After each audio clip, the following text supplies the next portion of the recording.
Hello, everyone. I'm just as thrilled to be here. We at the NEA, we're also a funder of the Hot Springs Documentary Film Festival, and I also see a lot of other grantees in the room.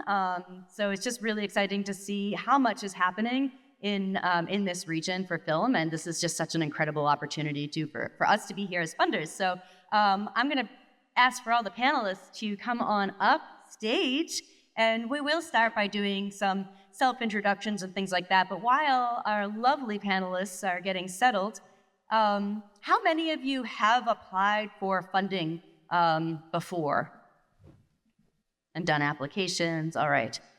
How many of you were successful in that process? That's pretty good. How many of you enjoyed that process? Oh, not many, huh? And how many of you feel like you have built a relationship with the person or the organization or the entity that was the funding entity? That's amazing. And how many of you, if you did not receive money as a resource, how many received other types of resources like mentorship or professional development support that was really beneficial for your career? Few. Awesome. Well, that's what today is about. And we really wanted to give people the opportunity to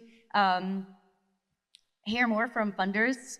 And our role here is to really demystify what's going on in our worlds. And I know, like, I'm intimidated by you all, and I am working in the funding side of things, but I will say these entities, the NEH and Firelight, Sundance, and Field of Vision, you are all like such top tier supporters of independent film, and these are game changers when people receive these funds. So so people can get a little bit introduced to you. Would you mind just going around? We'll go one by one and just introduce yourself and maybe something about your organization's funding priorities or something people should know, just to kick this off so we hear a little bit about you. Do you want to start? Yes.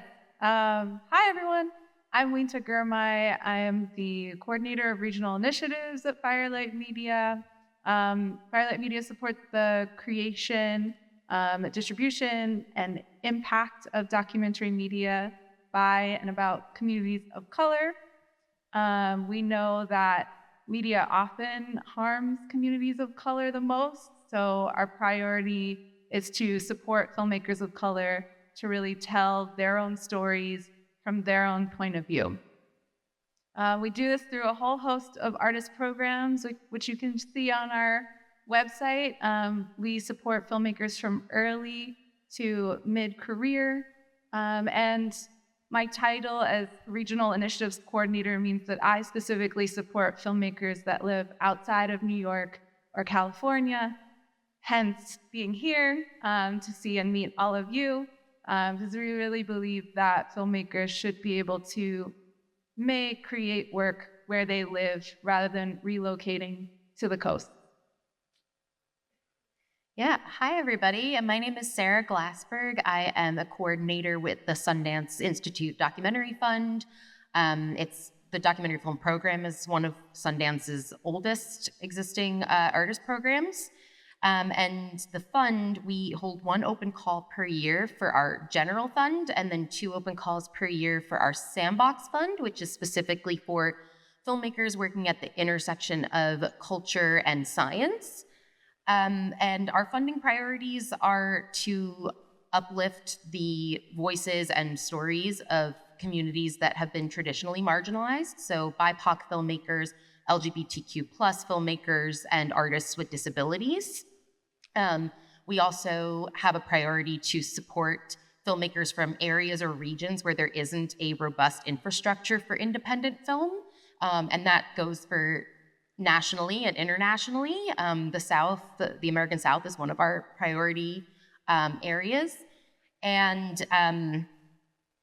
the other international priority, just as like an FYI, is the areas where there is conflict zones, or areas where freedom of expression is under threat. And we basically look for, a strong connection to the participants or the subject matter, Attention to community care and safety is very important for us, and a project's ability to connect with its intended audience, among obviously other criteria. But yeah, I'll just end by saying, we take into consideration a film team's access to both creative and financial resources. So we are an artist-first organization, and we want to deploy our resources to the filmmaking communities that we feel it would be most beneficial for. Hi, I'm Merrill Sterritt. I run the If Then Shorts program, which is specifically for documentary shorts filmmakers. We do granting, we do workshops, we do labs. Since this is a funding panel, I will speak specifically to our granting. Over the years, we've done a lot of live pitch events, especially at regional film festivals. But sort of, quote, post-pandemic, we shifted that into more sort of hybrid models of year-long labs, mostly taking place virtually, but also with some in-person components. We're often partnering with, a company like Hulu or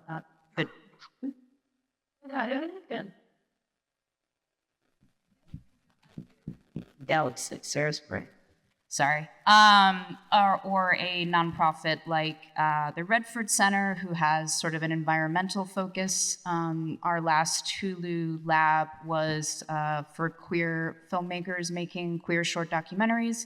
So it's a huge range of the kinds of short docs that we support, but the priority is always looking for regional filmmakers outside of New York and LA that we can support, as well as disabled filmmakers, trans and non-binary filmmakers, indigenous filmmakers, just trying to ensure that as many people who want to have access to short documentary filmmaking can do that. And then, Field Division at Large also commissions shorts, fully funding them up to $50,000, and those will stream on their website. They also fund feature docs through grants with a range, and I can talk more about that later. Hi, I'm David Weinstein. I'm a program officer at the National Endowment for the Humanities. I've been doing this, I'm in my 25th year doing it, time goes quickly. So I guess one point is I've been doing this for a while, and speak to me. I learned a couple things over that time, and I'm glad to share it with you, glad to help out where and when I can. The NEH sometimes intimidates people. We are a large federal agency, and I know when I have to approach the government for anything, I try not to. And part of the reason I'm here is to tell you to approach us, approach me, approach the NEH. We have a particular niche in historical documentary. When Ken asked earlier who's a filmmaker, who's in the industry, who's with public media, I felt like raising my hand, none of the above, even though I'm sort of have my hands in a few of those different areas, because the NEH is very much mission-driven to support the humanities. We're not a film funder, unlike my colleagues here, unlike a lot of the other funders here. We're really here to support the humanities, and that can mean a lot of things, but our particular niche in the media program, which is what most of you will be interested in, is historical documentary. Now, I was thinking a little bit about some of the films, particularly with Southern themes that we've funded. Ashley and Sally Rubin's Hillbilly film, which some of you may have seen, terrific film. We were significant funders for that. Somewhere South with Vivian Howard, which is a series looking at culture and food in the South, is another one. And we're very proud to support the Wilmington 1898 film, which I think may be having a world premiere tonight, but it's very exciting. And that gives you a sense of the range of films, historical, scholarly driven, but even within that, different formats. And we can talk more about that either during the Q&A or one-on-one. I'm usually the guy in the water sipping some water or coffee or something. Come up to me, talk to me. That's what I'm here for, and I think that's what we're all here for. Thank you. Wow. It is not too often that people have this opportunity to hear from each one of you and these organizations. And for each of you being really part of a national funding side, each one of you did mention the regional focus, which I think is huge for a forum like this to just be reminded that while these are larger funders, they're really interested in these regional stories. And here, just watching the shorts programs yesterday, it was just blowing me away, the quality of the storytelling and the stories that were being told that were just things that I'm not seeing on mainstream television, I will say, not done in that same way. So to me, it was just so optimistic to be in a place like this. And do you each have like a favorite story of supporting a regional filmmaking community, or something that comes to mind of like something that's come out of that, or what is really driving that focus? Because I think this is a good reminder that we don't need to go to the coasts to be part of the film scene. And Weenta, you had mentioned that, so I think. Yeah, I'm just thinking about a filmmaker in our recent cohort for our homegrown shorts program. So we switch regional focus from year to year and have like a different theme each year for the homegrown program. This year, the regional focus was on the U.S. territories and Hawaii, because we don't often hear stories from the territories. Some people don't even know where the territories are, what they are. And we supported a filmmaker, Brian Lunya, from Guam, which is a small island and doesn't have a lot of resources for filmmaking, let alone independent filmmaking. And he told a really personal story about him coming to reconnect with Chamorro, the regional language spoken there, being disconnected from it, being very like Americanized, and then kind of rediscovering his connection, and then wanting to pass that on to his children. And it was just so cool to get to see him move through our commissions process. Like, we really do a lot of wraparound support for regional filmmakers. We give them multiple mentors, cinematic, consulting, editor, all of us giving notes, and then to see the cuts evolve. And then we had a premiere of the series at the Hawaii International Film Festival just this past month, and he was nominated in the Best Short category, and he won. So he is now an Academy Award qualifying filmmaker for his short. And again, like, I don't know, like what other funds or platforms are out there like looking for a story from Guam. So it really felt like a fulfillment of our mission for me personally. Yeah, that's phenomenal. We actually at the Arts Endowment,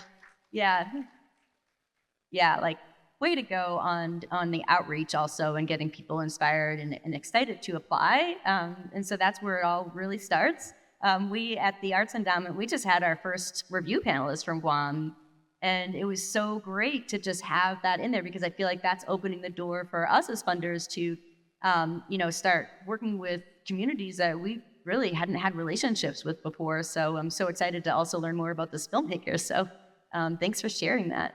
Yeah, and I also want to thank PBS for supporting that program. They're in the audience, and like, we just can't thank them enough for that support. Yeah. Yay, PBS.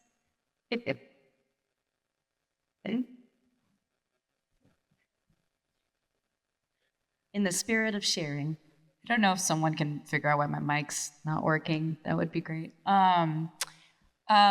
We at IFTHEN travel a lot to physically go and be in community with regional filmmaking communities.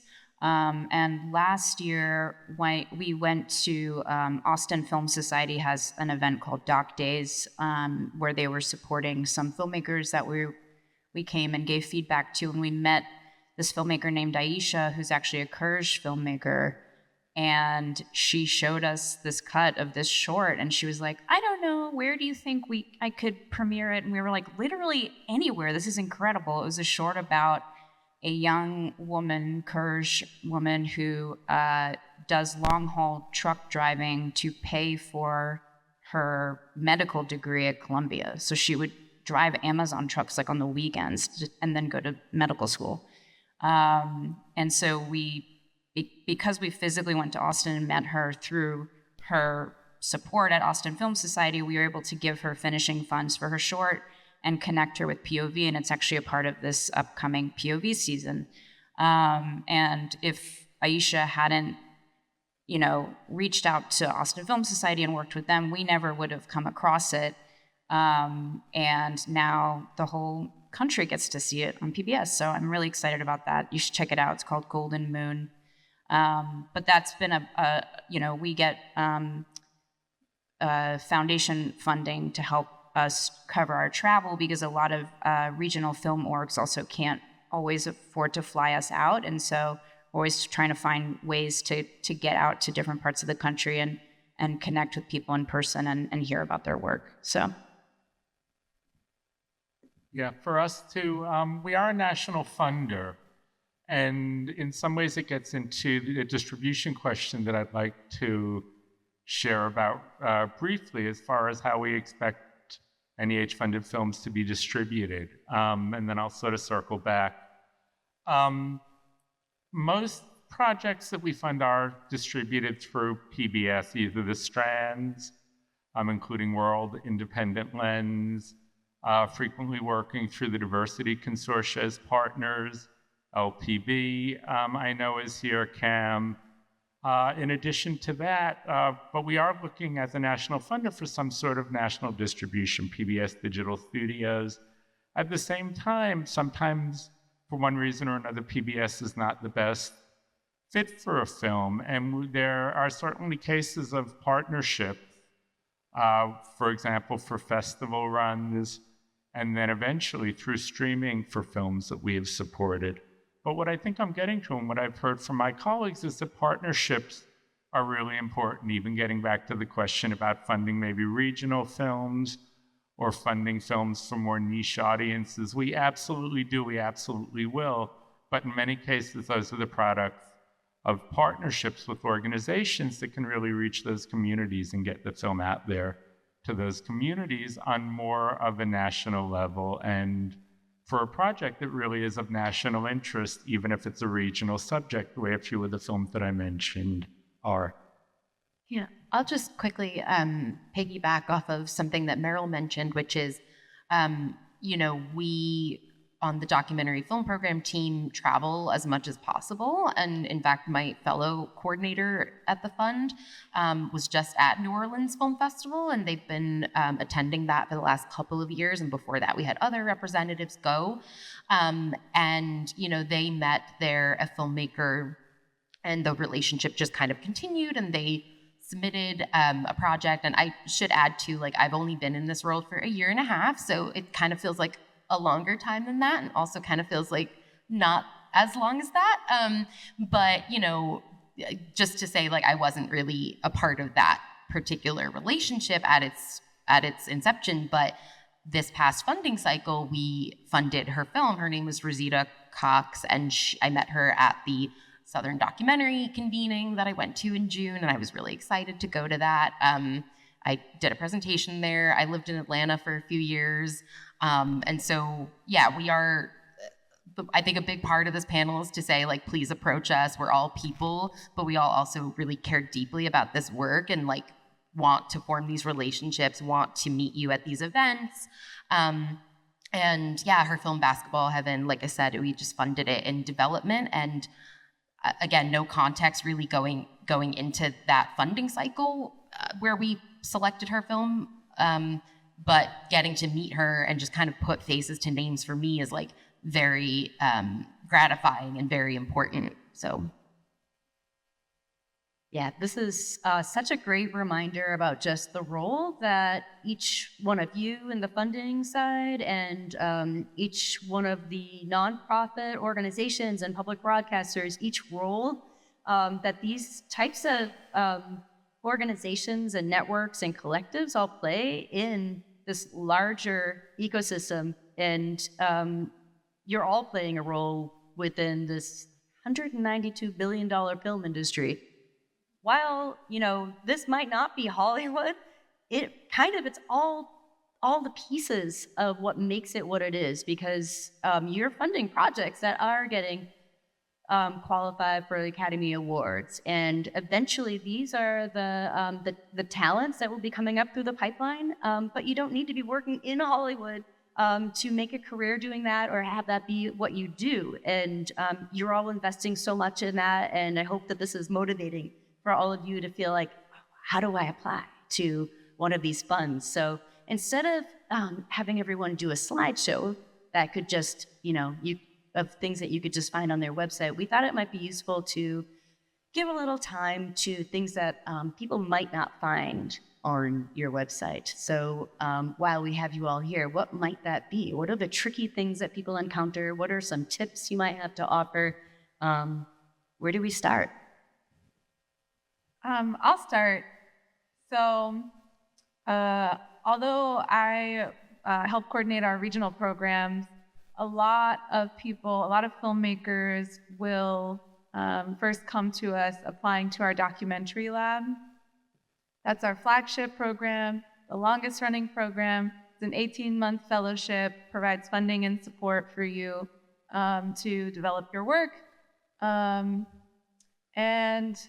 I think something that filmmakers don't realize is that, yes, your creative vision should be as clearly communicated as possible in your application, but also we're not looking for you to be super polished, perfectly presented, everything wrapped up in a bow in your application. We're looking for you to be as vulnerable and honest as possible about the challenges you're facing, the existential questions you are asking yourself about your project at the stage that you are at. Really what you're grappling with and what you want to discover through the course of the fellowship. Because it's not just us giving you funding, it really is us supporting you also through a cohort of other filmmakers that are asking themselves those same questions. So what can you contribute what can you not only discover about your project, but contribute to your cohort? Because we're thinking about how you fit into the puzzle of those filmmakers in that cohort. Speaking on behalf of our documentary lab director, Lucy Mukherjee, so she says, really don't skip the motivation to apply section. That is like where we get to know you as a filmmaker outside of the details of your project. Yeah, really, who are you, and like, why do you need this support at this stage? And we are looking for projects where you're early enough that you still have things to figure out, not too far along that you really don't need the actual support of the fellowship part of it. And so where the filmmaker is at and where the project is at, really, they need to be aligned for us to feel like, yes, you would benefit from the lab. And then for our regional programs, with our digital short series, Homegrown, we have that theme every year. And so the more you can be, or the more your project can really speak to the theme, the better. And also the better you are communicating how you are showing place, like where you are from, and like not just a flyover drone shot of where you're from, but like really viscerally, like how are you gonna show us this place that you wanna introduce us to, the better. I'll stop there. Yeah, so you took a lot of the words right out of my mouth for some of the advice that I was gonna mention.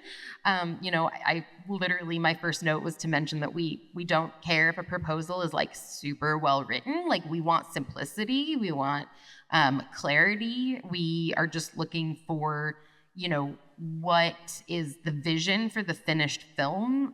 Even if you're applying in development, we want to see that you have some sense of where things will go or can go, and what we'll really be seeing unfold on screen, or the structure. Even if your documentary isn't narrative driven, whatever the logic is of your particular film, we just want as much specificity and clarity around all of that, as well as why you specifically are the person to tell this story and why you are telling it now and why you are using film as the medium to tell it. And one other thing a piece of advice I also really like to give is like, a colleague of mine puts it this way: we want all parts of the choir singing the same song. And I use that, I took that from him because I just really love that. And what we mean by that is we want consistency when it comes, or, we want all the sections of your application to speak to each other. So if you mention in one section, about your artistic approach and that you're going to be using animation, it's helpful to have some comps or to like include some, again, even if you're in development, give us some idea of what that animation might look like. But also, we would be looking then in your budget, your line item budget, for like enough funding that you are thinking of allocating to an animator. Otherwise, we might have some doubts or questions creep in. Or similarly, if you write that things are really going to come together in the edit, but you don't have like a robust line for, for your editor, that is, again, something that we'll possibly have questions about. And, I think with the visual sample, and this is like a big one for us, is like, it's okay if there are things missing from that you've talked about, that you're planning on doing. We just want to know that because if we see a visual sample and it's just very different from what you have described your project to be or to look like or to include, and a very like honest acknowledgement of, hey, this is what is here and this is what is not here yet, and here's how I'm planning on implementing it later in the course of production, like that is super, super helpful for us. I'm just making sure I didn't miss anything. Although I will just quickly say I missed something in my little introduction, which is, and you can find this on our website, but we prioritize projects under $1 million, with budgets under $1 million, where the core creative team has creative and editorial control. And we currently only fund features, so 52 minutes and longer.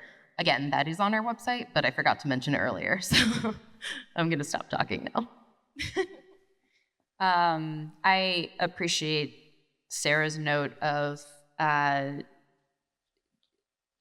for me, I have my own issues with the way the granting industry, or whatever you want to call it, functions. I don't want you to have to write a 10,000-word essay to get a $5,000 grant. That's insane. So we try to scale our application, the labor of the application, to the size of the grant. If then also won't own your film, even if we're fully funding it via a grant, it's still your film. I guess I give this advice on a pitching workshop we do too, but just honesty is really important. That can apply to you saying, oh, I was a semi-finalist for this award or this grant. Chances are myself and my colleagues know the person in charge of that grant and can ask if that's true or not. But also sort of more, the sort of community-oriented questions we might ask in our applications are serious questions that we would like a real answer to. And I feel like readers can feel when you're potentially talking around an answer that you're self-conscious about. Maybe you're not a part of the community that you want to make this project about. And it's better to just be honest and clear about that, because there might be other elements of your application that are very strong, that could still move it through to like a finalist round. But sort of fudging things that can be easily fact-checked, I would just advise against that, because it comes up a lot. But yeah, as Sarah was saying too, I appreciate sort of like succinct, cover the bullets of what's being asked of you.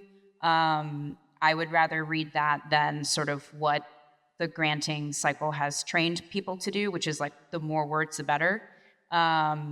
We're usually reading way more applications than we can actually fund. And so, yeah, direct honest answers go a long way with us.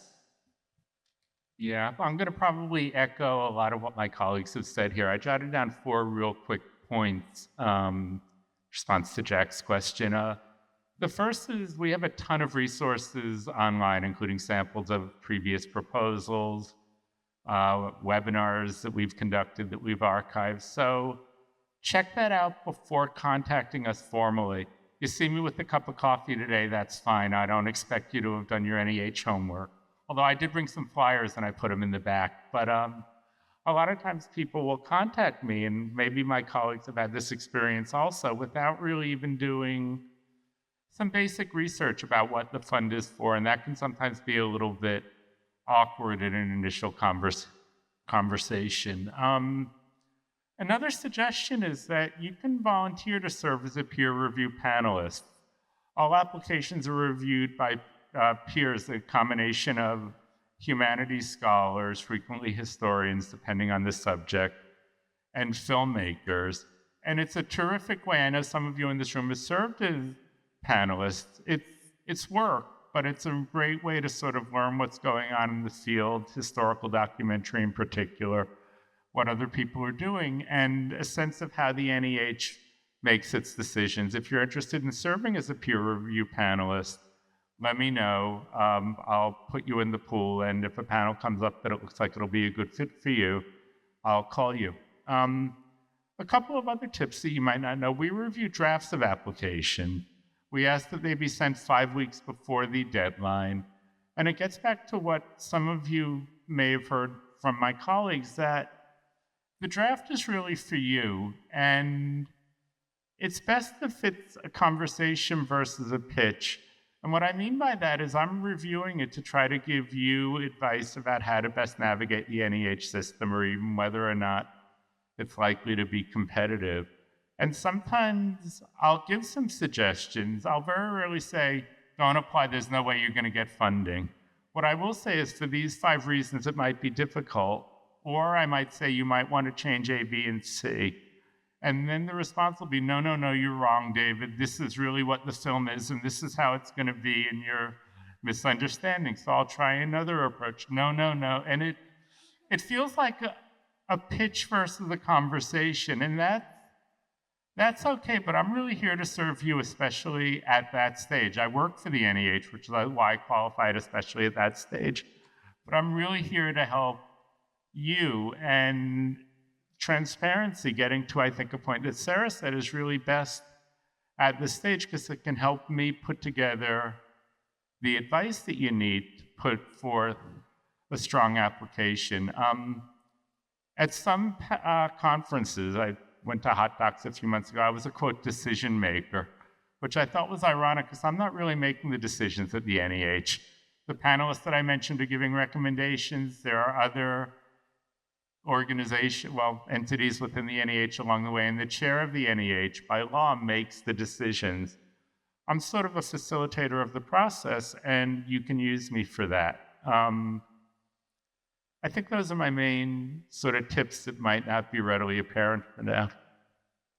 Those were some great tips. Can anybody in the audience raise your hand if you felt surprised by some of those tips and some of the things that were mentioned? Yeah, I was. So it's really nice to just hear a little bit from each of you, some of those things that we can't find on your website, and I am just so excited to hear more. Because we have about 15 minutes left, I thought maybe we might just take some time to open this up to the audience for some questions, because how rare of an opportunity it is to have all of you on stage and ask some questions. So anybody has a question, you can just raise your hand and stand up. In the back? Yes, with the hat. One moment, mic is flying in. One moment. Thank you. Hi, it's me, Raiden. My question is for you, Sara. I wanted to know, for applications that you get for projects that are in development, what are your expectations for the creative team? And I'm asking this selfishly because I have an application that I submitted for in development, but I don't have a robust creative team in place for this project right now because it's at such an early stage. So can you talk about that a little bit? Yeah, for sure. First of all, nice to see you again. We met last year at this event. I think with development applications, in general, there's no expectation that you have, fiscal sponsorship already or producers. We've gotten applications from first-time filmmakers, emerging filmmakers that don't necessarily have like a full team on board yet, especially when it's early. I think the most important thing in a development application is there's a little bit more of an emphasis on the written materials in general, just because we know that it's so early that whatever visuals you might provide, and even, for development applications, we don't require a visual sample. Obviously, it's helpful, even if that's like a mood board or a lookbook or something. And we do look at that, I think in general, when we're looking at a development application, we want to see potential, and we want to see what questions you are grappling with and how you're working towards securing that team, or what kind of team you are trying to build. And again, what you see as the sort of arc of the film, even though it is early. So just kind of thinking through those things, again, very honestly, is super. I think that's probably the most important thing, is just, to see that you're thinking through those things and you have some clear idea of where things will go, who you want on board, and how you're working toward those things. Yeah. That made me think of, no, it's all good, don't worry. Not actually with IFTHEN, because we do work with a lot of earlier career filmmakers, but just thinking about sort of the broader doc funding field right now is, I think we all know, not in amazing shape. And when you're competing for a limited pool of resources with more experienced, I'm using air quotes around that, filmmakers, you can be such a talented creative filmmaker and have such an incredible idea, and at the end of the day, there are funders that know that they're going to have to report back to a board about where their money is being invested in, and that those projects have to get finished. So if it's your first time directing, and you might have been a DP for many years with a great reel, but if it's your first time directing, that's why often that question in the application is like, who are your producers? Because if you have experienced producers on, that funder will feel safer giving you a large chunk of money, believing that means that you're more likely to finish the project. That's just like the reality that we're working in. I'm glad you mentioned that. The feasibility is a big thing, but that doesn't mean you have to be the most experienced filmmaker. It really is about the team. So, I just want to add. I'm so sorry. I just want to add one really quick thing too. When I mentioned that we're artists first, we have sort of a continuum of support. So the other leg of the documentary film program are our labs, and those sort of labs and fellowships and things that our artist support team within our larger team does really.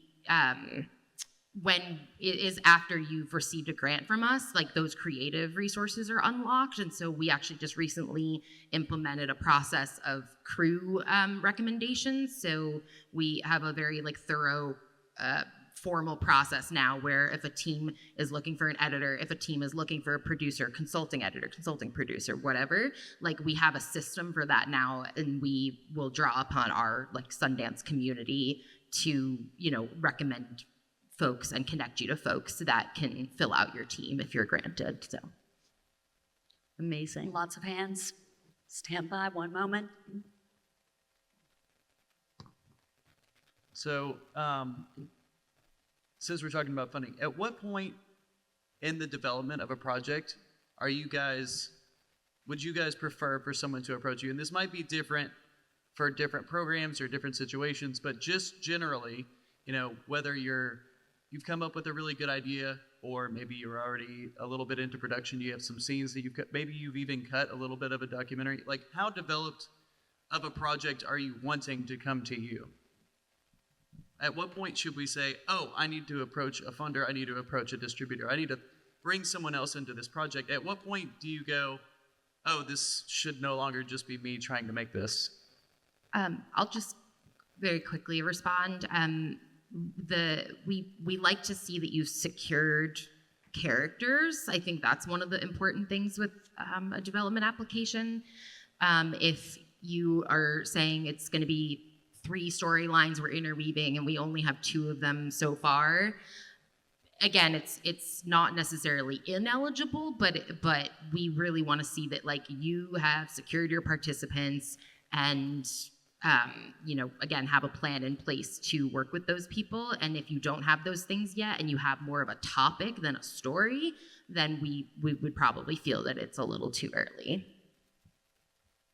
Probably the same with NEH. We have 2 levels of funding: development, which is for up to $70,000, and production, which is $650,000 to $700,000. It's a lot of money, and we do require a fair amount up front, even for a casual conversation. We are going to ask, I guess, similar to Sara, do you have a sense of the story and the characters? And one of the tricky things with NEH, and it's something that I'm glad to advise people on, is what we call humanities themes. And in some ways, the NEH application isn't that different from even the common application that a lot of other funders use. What are the key ideas? What are the key stories? And for us, we're evaluating whether or not those key ideas, we're calling them humanities themes, are developed enough that you really have a sense of how this would fit the fund, how this would fit the mission. So sometimes that can be in an earlier conversation, but those are the questions that I'm going to ask you in that conversation. Do you have a sense of the story? Do you have a sense of the characters? How does this fit the NEH's mission? What are some of the key ideas that you hope to develop in the humanities? Again, you can come to me at an earlier stage. Sometimes people will send a 1 sheet. The best time is really to submit a draft, and it could be even a small portion of the application. It doesn't have to be everything, but submitting a draft really gets the conversation going. I tend to follow up with the conversation versus sending written notes, just because I feel like that give and take is really important. So even if you're not quite sure, you can just send a short description. We're one of the few funders that does not require a reality, the development or production, in order to get funding. And part of the reason for that is we really want your funds to go into the scholarship. We require scholarly advisors to really think through how is this going to support the NEH's mission to support humanities scholarship and ultimately to serve democracy that way.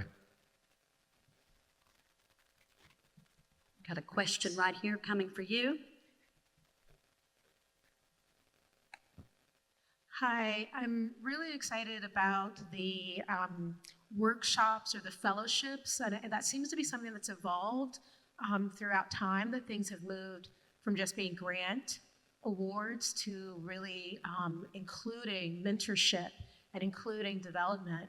I'm curious about whether you see that as a growing model, whether the funders that give you guys money have been happy with that kind of thing, because I'm hoping so. But also I'm wondering if that might move into drilling down through people who aren't awarded, but maybe were like really close. And we don't know that as filmmakers because we just get the form letter. But if there might be in that spirit of fellowship and workshopping, that even like these people who are not ready yet can get something which is maybe just a one-on-one meeting or a connection to filmmakers who have been through the program, and we could talk to them maybe even one time. You didn't make it this time, but we'd like to set up, if you want to, with this filmmaker who just finished a fellowship, or, you know, are those kinds of directions also something that's happening in the funding world? I want to speak to that. Thank you for asking that question, Simone. We are so generous, I feel, in just like communicating, having a dialogue. Having a dialogue with filmmakers who were close but didn't make it. So our documentary lab, many filmmakers applied to. it's very rare that you will get into the lab on your first try. You might apply a second or maybe even a third time and get in later in your process. But a lot of my colleagues will take calls with folks who are finalists, definitely for the documentary lab, for other mid-career funds.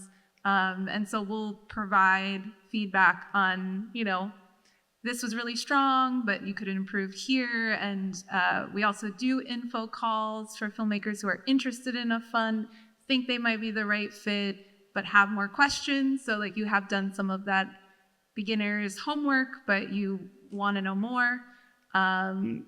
There's so many ways to approach us. We do respond to cold emails. Not everybody does. So we're very, very available, both on the front end, if somebody is thinking that they might be the right fit, and also on the back end, if you are a finalist, you are very, very close, and you want to know more, not just for your application within our pipeline, but also as you move forward into the landscape of funding. And I think you asked about like fellowships as like as a model of support. It's so integral to us that the filmmakers of color who are in our programs receive mentorship from other filmmakers of color who have been doing this work, just to really feel a kinship, like in terms of identity and also themes that they're working with in their film. And we try very hard throughout all of our programs to pair people with the right mentors and to really feel like there is someone that came ahead of them that can help them think about what they're trying to develop in their work and understands where they're coming from. So it's so vital to us as an organization to do that.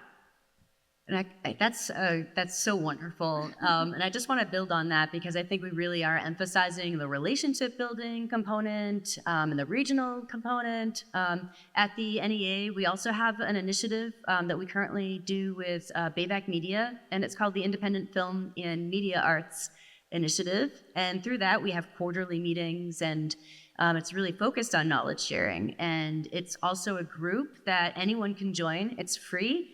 And we have these quarterly meetings where people can build these types of relationships. But what's really exciting about this network is it includes people from all different parts of this film ecosystem. So it's funders, it's people working in public broadcast, it's people who are running film festivals or art house cinemas, or even a documentary collective. So definitely check that out and sign up because we'd love to see you at some of the upcoming meetings. I also know that there's Indie Media Arts South in the house. If you're here, any of you who are part of IMAS, raise your hand.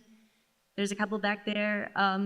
So that's another network as well that kind of sprouted out of the regional initiative. We are just about at time, but is there any last? IMAS, Indie Media Arts South.